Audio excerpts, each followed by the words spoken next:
पिछले भाग में हमने काका का बलिदान देखा था।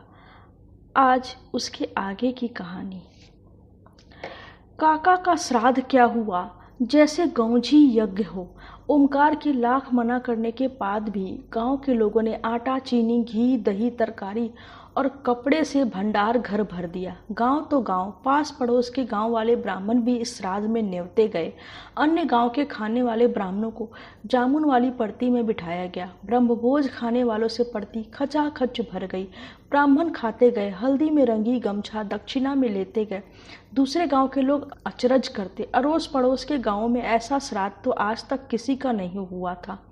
बलिहार वालों ने 20 बिघवा में कतकी दूने उत्साह से बोई। अचलगढ़ का ठाकुर पकड़ा गया था, उस पर मुकदमा चला, सजा हुई, सदा के लिए जेल में बंद कर दिया गया। काका की मौत से उगते हुए बिरवे ओमकार और चंदन पर जैसे पाला पड़ गया। गृहस्थी के कार्यों का सारा जोश उत्साह ठंडा पड़ गया। ओमकार और भी अकेलापन अनुभव करने लगा। गृहस्थी के कामों में अनुभव की सीख और सही राय देने वाला अब कोई नहीं रहा। काका कुछ करते नहीं थे, फिर भी खंड में बैठे तो रहते थे। दुआर अकेला नहीं रहता था। माल गोरों को सानी पानी चला देते, बिना कहे ओमकार काम से कहीं भी निश्चिंत होकर चला जाता। काका के बाद वह भीतर से उखड़ गया। मौके बेमौके किससे राय पूछे, किस पर गोरू और खंड छोड़कर जाए। बाहर के जिन कामों को दोनों भाई एक साथ लगकर चुटकी बजाकर पूरा कर लेते, उसे अब एक को ही करना पड़ता। श्राद्ध के लगभग 1 महीने बाद वैद्य जी फिर आए। रूपा से उन्होंने गुंजा के ब्याह की चर्चा चलाई।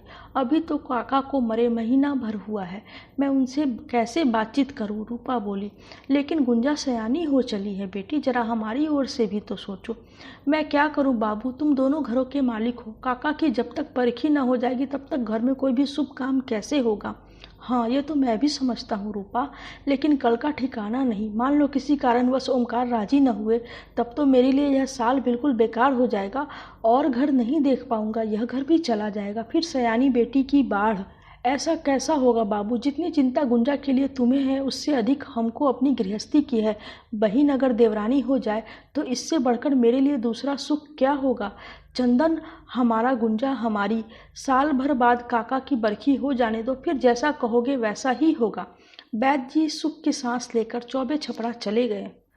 खेती का भार चंदन और ओमकार पे पड़ गया। धीरे धीरे काका की मौत का अवसाद मन से उतरने लगा। 4-5 महीने बीत गए। घर की डवाडोल स्थिति काफी संभल गई थी, किंतु इस बीच कुछ ऐसा हुआ कि ओमकार और भी चिंतित हो उठा।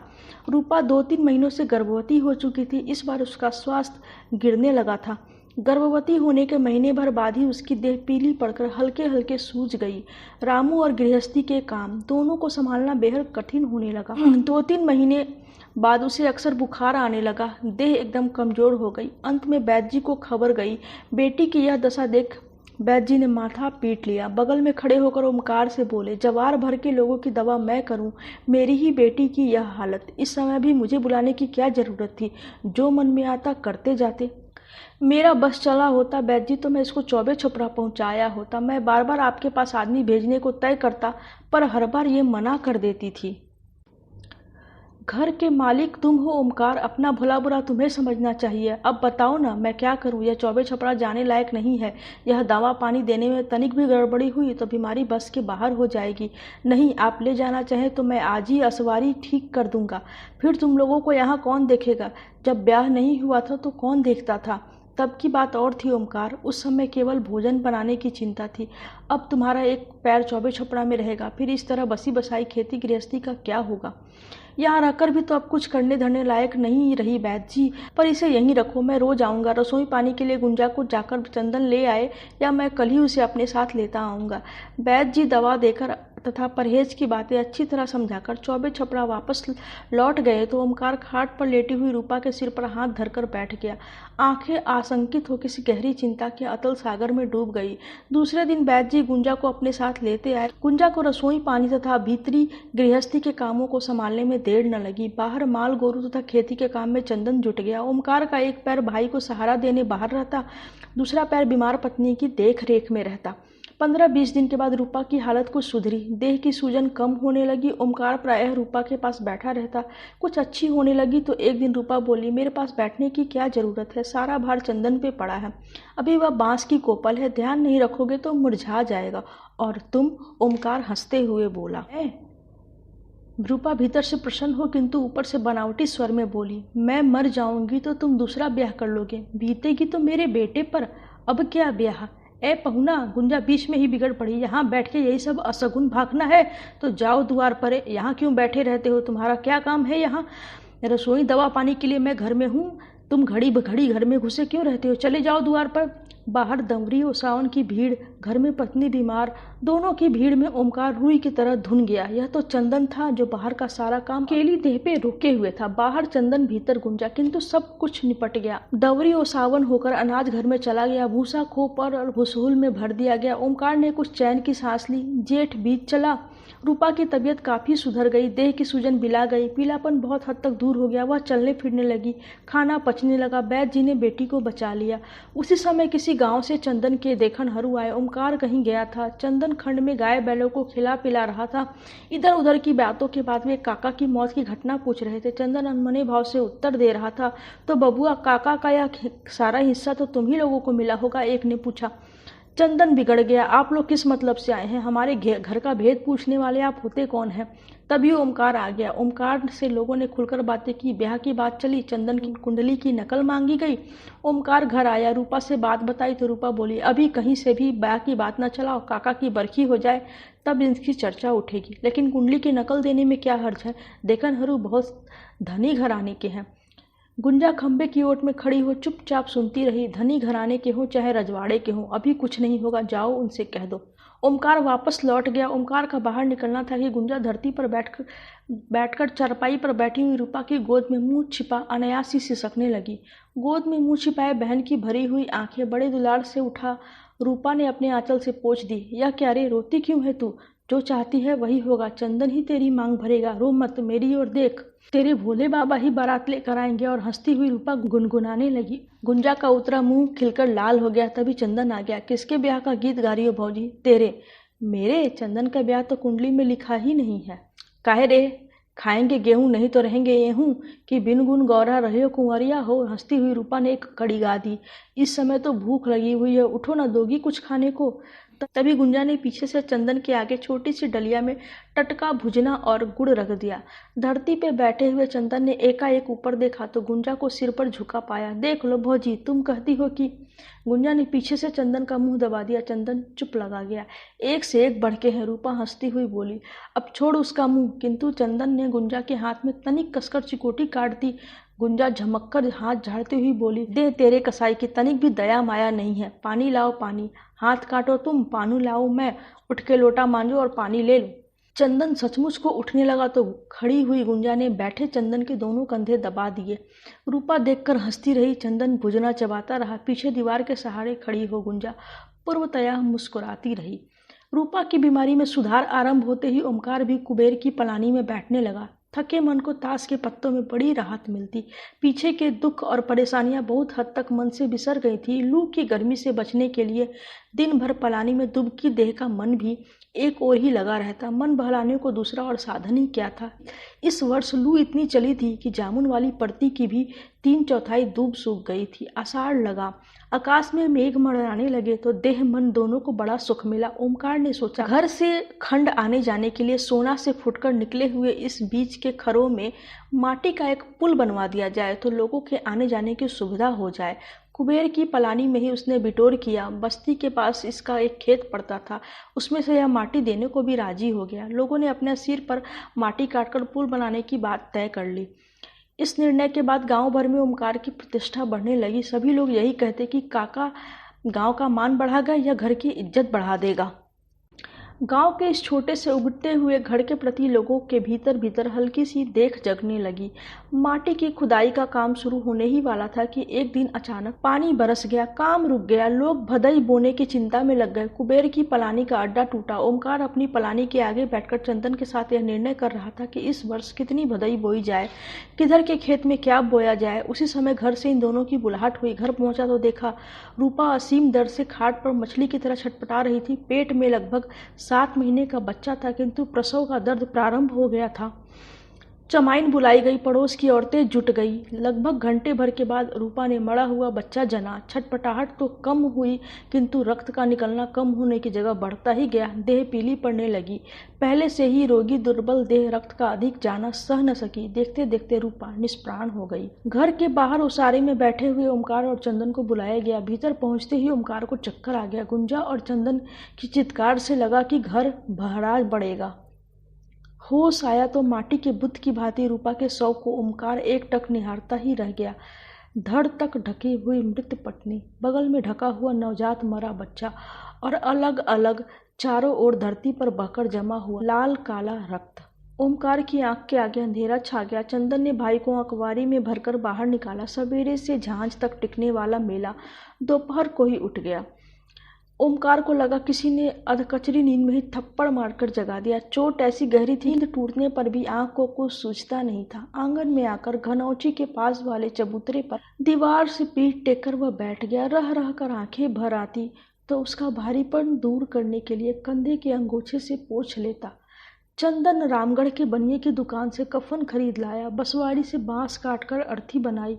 मरी भौजाई को नहला धुलाकर कफन पहनाकर लोगों की मदद से लाकर आंगन में अर्थी पर लिटा दिया। अर्थी जब अच्छी तरह बंध गई तो जाकर ओमकार के सामने वह खड़ा हो गया। ओमकार ने प्रश्न सूचक दृष्टि से चंदन की ओर देखा। उठो, कंधा लगाने। चंदन ने जैसे आदेश दिया, ओमकार चुपचाप वैसे ही बैठे रहा। दोनों बाहें पकड़कर भाई को झटका दे खींचता हुआ चंदन फिर बोला, भैया उठो। उठे? ओमकार ने अजीब सा प्रश्न किया। हाँ उठो। आज्ञाकारी शिशु की तरह ओमकार उठ गया। अर्थी के पास पहुंचा तो पुरोहित ने रूपा के मुंह पर से कपड़ा हटा दिया। ओमकार, चंदन और गुंजा ने पत्नी, भौजाई और बहन को अंतिम बार देखा। गुंजा फपक पड़ी, मुंह ढक दिया गया। अर्थी मचमचाकर उठ गई।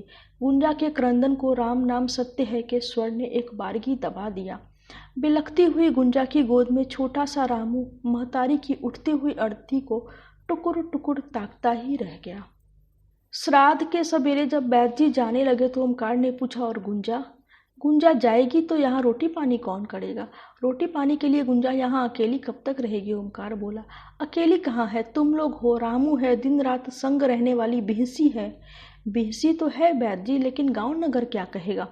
बेटी मेरी है ओमकार, कोई कहेगा किससे? अभी 1 महीना रख लो।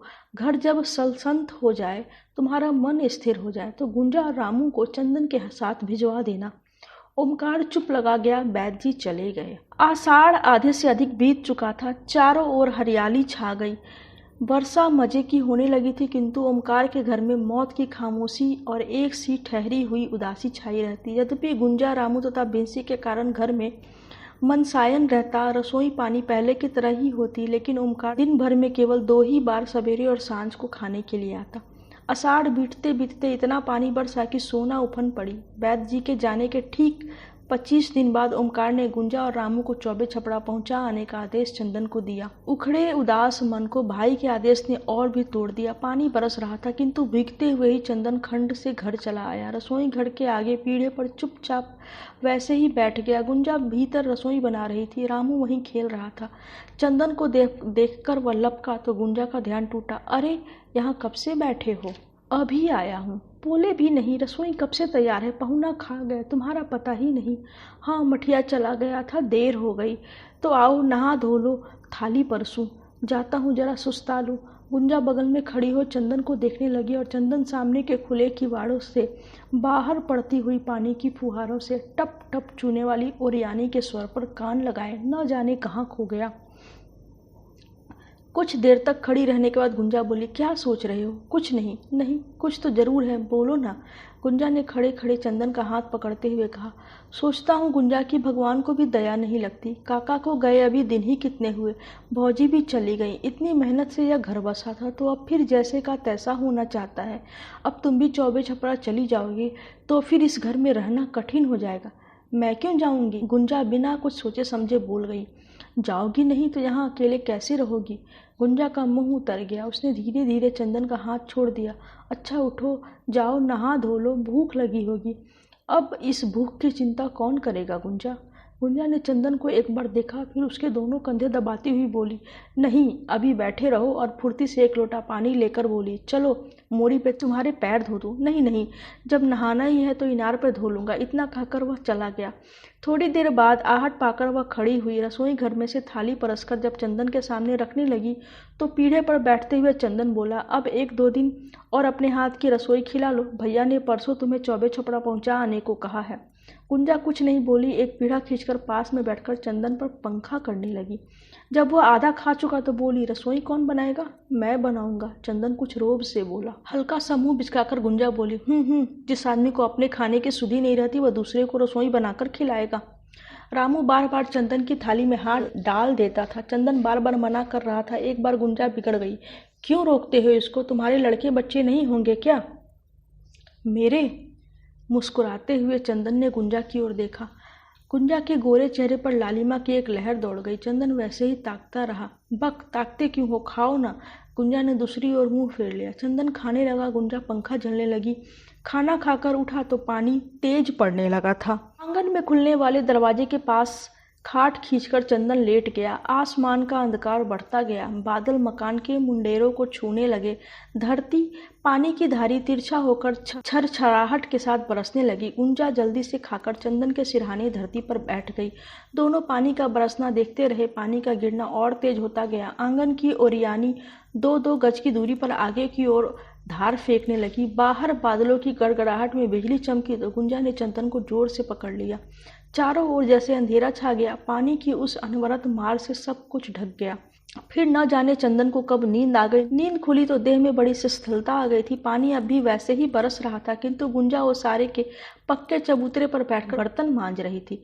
उसके तीसरे दिन गुंजा को विदा करने की तैयारी होने लगी। हफ्ते भर का आटा पीसकर, चावल दाल बीनकर गुंजा ने भंडार घर में अच्छी तरह रख चंदन को दिखाकर समझा दिया था।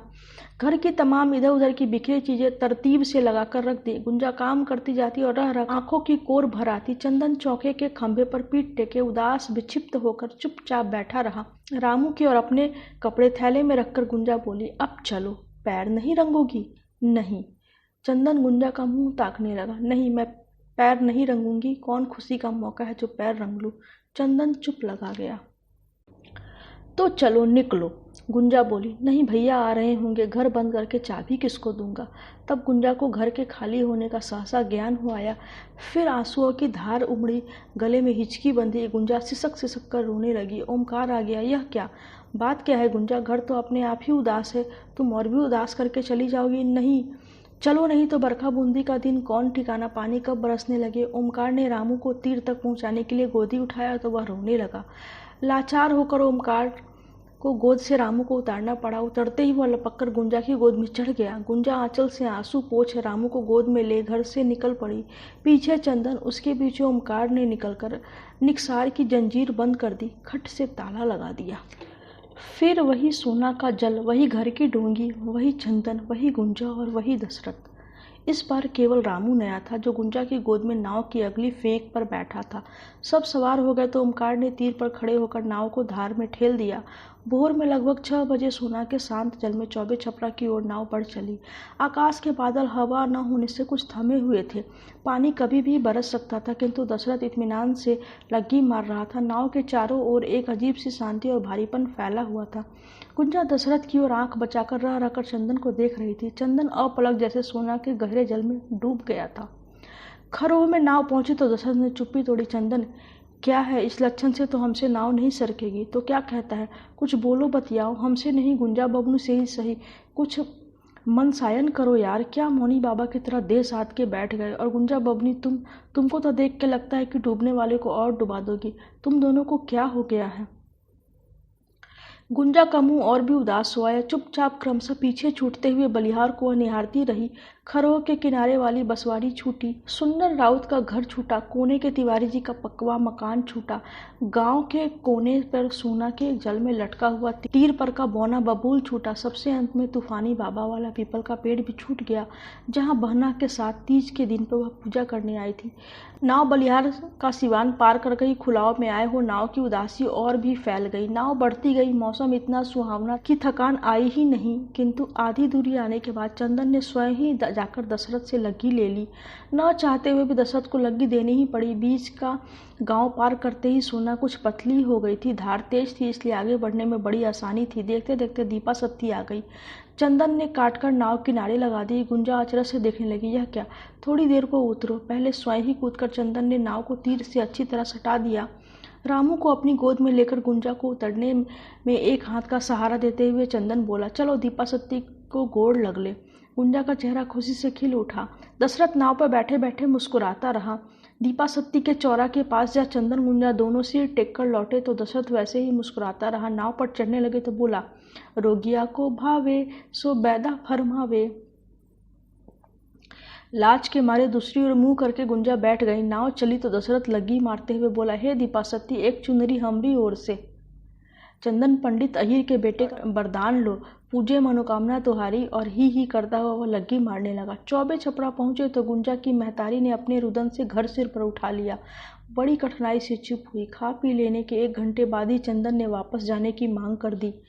रामू चल, चंदन ने भतीजे को बुलाया। रामू गुंजा की गोद से चिपट गया। दशरथ आगे बढ़ गया था। चंदन गुंजा की महतारी के पैर छूने लगा तो निकसार के पास से गुंजा बोली, चंदन फिर कब आओगे?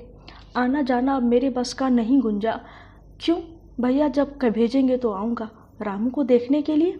हाँ, ये बहाना तो अच्छा है, इसके आगे तो भैया भी कुछ नहीं बोलेंगे। चंदन व्यंग से गुंजा की ओर ताकने लगा। गुंजा चंदन से आंखें न मिला सकी। उसने आंचल से अपना पूरा चेहरा ढक लिया। चंदन बाहर निकल गया। गुंजा वहीं खड़ी हो धीरे धीरे उसका ओझल होना देखती रही। ओमकार और चंदन फिर से वैसे ही हो गए जैसे काका के परिवार में मिलने से पहले थे। पहले का जीवन इससे कहीं अच्छा था। बूढ़ी बेवा फुआ भोजन बना देती थी। दोनों भाई मिलजुल कर खेती से कुछ पैदा कर लेते। कुछ खेतों की बंदोबस्ती से माल गुजारी आ जाती। जिंदगी निश्चिंत अल्हड़पन से भरी हुई थी। सुख दुख देखा न था, इसलिए मन में कभी उसके उतार चढ़ाव आया ही नहीं। किंतु अब कुछ वर्षों में पारिवारिक जीवन में रहकर उससे अलग हो जाने के बाद देह मन दोनों में हल्की सी व्यथा होने लगी। गुंजा चौबे छपड़ा चली गई तो चंदन व्याकुल हो उठा। चंदन का मन खेती के काम से उचट गया। कभी कुबेर की पलानी में, कभी जामुन वाली पड़ती में, कभी पश्चिम की बारी में, कभी मठिया पर मंडराने लगा। अधिक मन उचटता तो कैरैल की माटी के दूब से भरी गुलगुली खेतों के मेड़ों पे या हरी धूप से ढकी हुई कच्ची छवरी पर अकेले ही वह दूर तक टहलने निकल जाता। कभी कभी माल गोरू संजवत तक चरण में बंधे न जाते।